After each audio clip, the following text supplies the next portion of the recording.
right, you guys. We got kicked out from the front. I'm in the back of CNBC in New Jersey. I thought I was going to be in New York. I was wrong. But I just want to be here and show you the truck. I wanted to see it for yourself. I took the train up to do this. And this is what is being shown to CNBC. You can read it behind me. It's in reverse for me, so I can't really read it to you.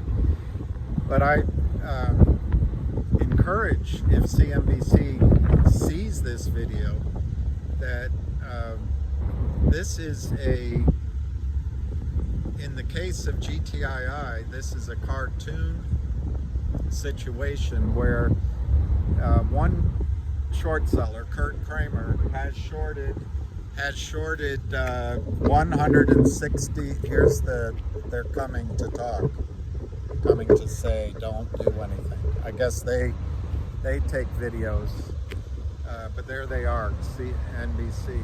But anyway, this is a situation where you've got the SEC saying that they want a level playing field for shareholders, but you have one short, the Kramers, selling 170 million shares that don't exist into oblivion. Now, if you're a reporter watching this, you might say, well, we don't want to help one company, Reddit boys or something.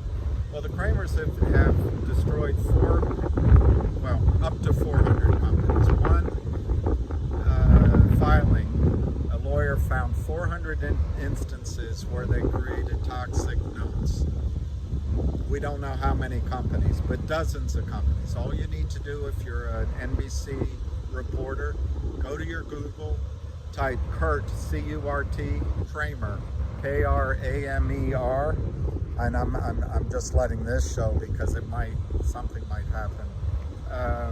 And SEC, and you have everything you want. You can go on Twitter and put GTII, and you'll get many people you can interview for a story.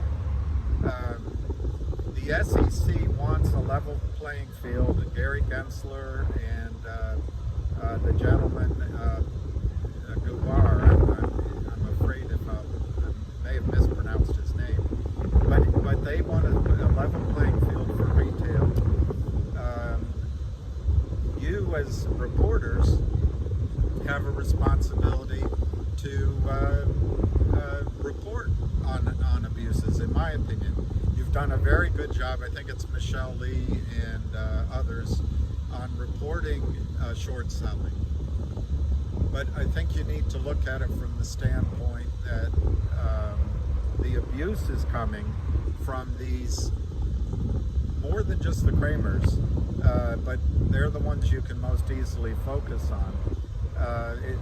It's all laid out for you.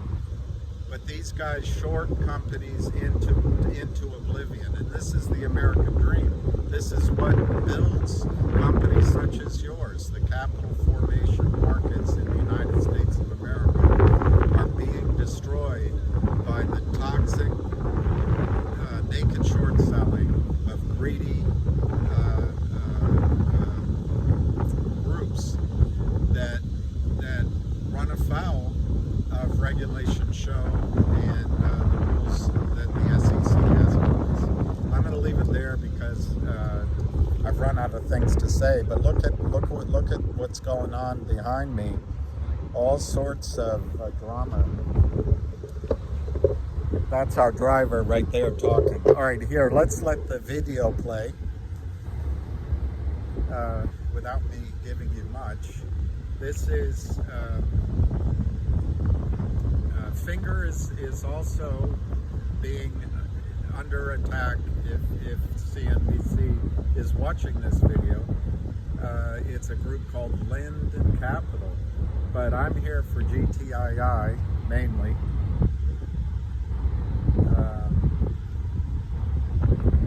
You can read this one, but here comes GTII. Here's Finger, 100 million shares shorted in just 2 weeks. So Michelle Lee, if you're watching, they just sell shares that don't exist. And GTII, it's 160 million. Shares that don't exist. It's the Kramer Toxic Group. Here they are. Here the gentlemen are.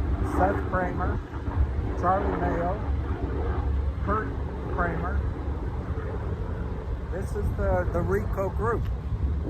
But what you have to understand, Michelle Lee, if you're watching this, I mean, you could become the next Woodstein if you follow this.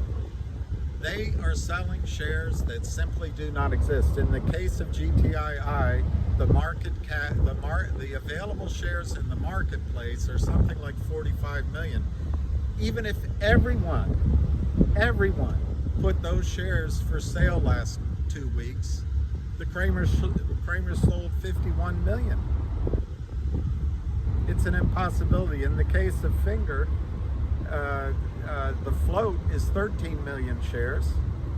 Most of those are closely held in physical form, so the actual shares available to trade are around 3 to 4 million. This group, Lind Capital, sold 100 million shares that don't exist. And what happens, Michelle, I saw one of your podcasts, is you guys are inquiring whether there's a group of Reddit brothers that are manipulating the shares.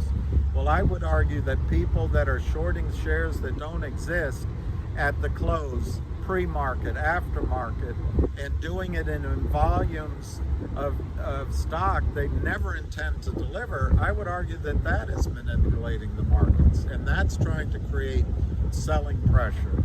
So it's GTII, Seth Kramer, Kurt Kramer. Anyway, we'll leave it at that. Thank you, Michelle, if you're watching.